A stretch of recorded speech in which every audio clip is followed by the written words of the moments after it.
In the cable-resisted deadlift level 1 exercise, you're going to be doing a deadlift with a bar attached to a cable. Let's do one more rep, Matt. Just like this. But let's go ahead and rack the weight. There is a ton of details to this exercise. So we're going to start from the feet, or the beginning of the kinetic chain, and go up the body and explain in detail to you exactly how to do this exercise. First of all, you want to stand with your feet in terms of width, about the width of your hips, which means this outer bony prominence, so this bony feeling that you get out here with your fingertips, you want to line the feet up with that width, and that's called your greater trochanter. So then what you want to do is keep the feet parallel, so they're hip width and parallel. Then, while doing the squatting motion of the deadlift, you want to keep the knees directly in line with the second and third toe. So as you're going down, stays in line, and as you're coming back up, patella tendon stays in line. You don't want knee valgus or excessive varus. Coming up the kinetic chain, looking at the pelvic alignment, you want the pelvis to stay neutral. So some people have an anterior pelvic tilt, so a pelvis that's tilted forward like this, as you can see from this side angle. Some people have a posterior pelvic tilt. If you have an anterior pelvic tilt, which Matt has and I actually have too, it's very common amongst people who do a lot of strength training and athletic young population, we want to work exercise to go towards neutral. So if you're in this anterior position, to go towards neutral, you're going to have to do lifts, like deadlifts, where you're actually trying to go towards a posterior position. Now with that being said, to lift any real amount of weight, so any weight that's, you can't lift anything less than 20 reps, right? If it's going to put you to a high fatigue under 20 reps, doing a deadlift with your back rounded like this is a really, really bad idea. In fact, let's say under 30 reps is a really bad idea. But if the weight's really light and you're very athletic and you have no pathologies in your spine, you can get away with doing a deadlift like that, but it's not what you want to do. You want to stay neutral. For those people who have a posterior pelvic tilt and have a pelvis rounded in this position, so kind of what you typically see in aging population, someone like in their 70s and 80s, start to get this posterior pelvic tilt, you're going to have to work really strong to keep an arch in the back. So you're going to have to go towards anterior to be neutral. The goal is being neutral, but not to be concerned or afraid if you're lifting a light weight and you have an anterior pelvic tilt that you're a little rounded. It actually is okay, and it's a good way to strengthen the muscles in that longer position. Now we're going to get into the motion, and during the motion, we're going to talk about what should happen within the spinal alignment. So we're going to do this without the weight, and we're going to go ahead and just come down into that deadlift motion, Matt.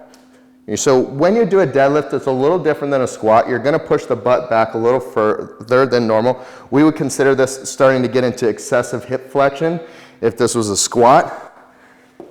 But you want to really push that butt back a little further. Go down further. Good, good. So, spine is aligned, pelvis is neutral, thoracic spine is extended, the center of the ear is in line with the shoulders. Let's stand back up. So the spine's going to stay aligned, butt's going to drop backward. Now, here's some very crucial elements that you need to do during this lift.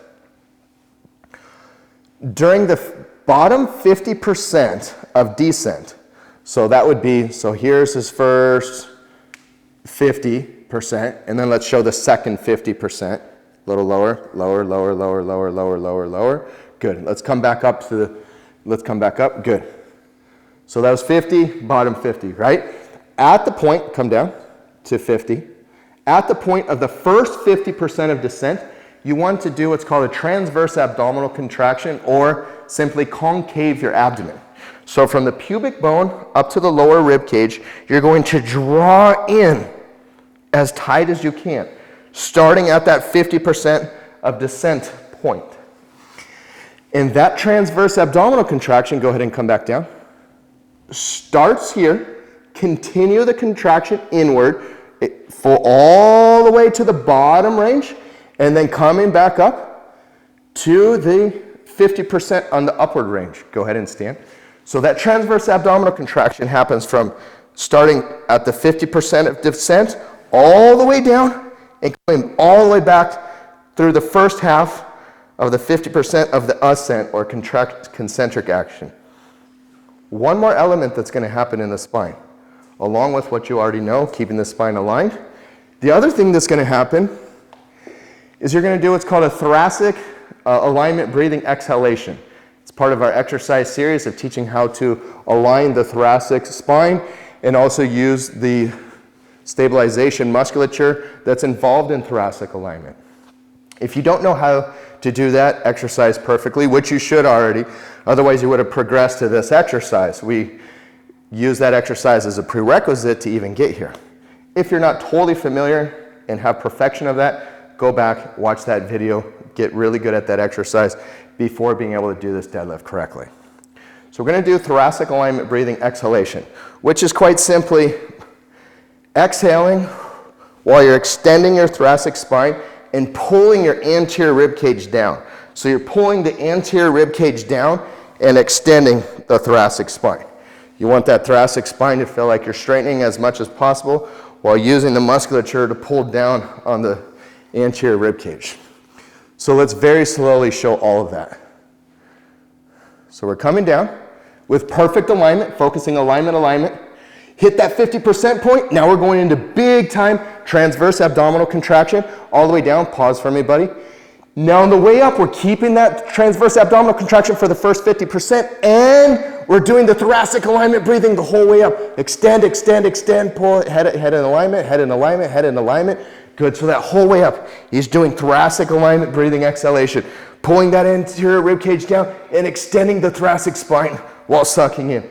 So the spine, all the spinal stabilizer, all the musculature that's most important to keep your spine aligned in sagittal alignment, and even in having compensations in transverse plane and frontal plane, all those musculature are working ideally, and that's the way you need to train yourself to do an ideal deadlift. Now all we have to do is do all that and add the bar.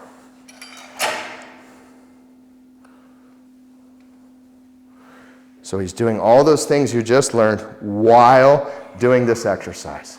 But you've got to learn all those details I just explained before you're able to do this perfectly, and you'll have another level of deadlift. Let's keep the head in line with the middle of the shoulders.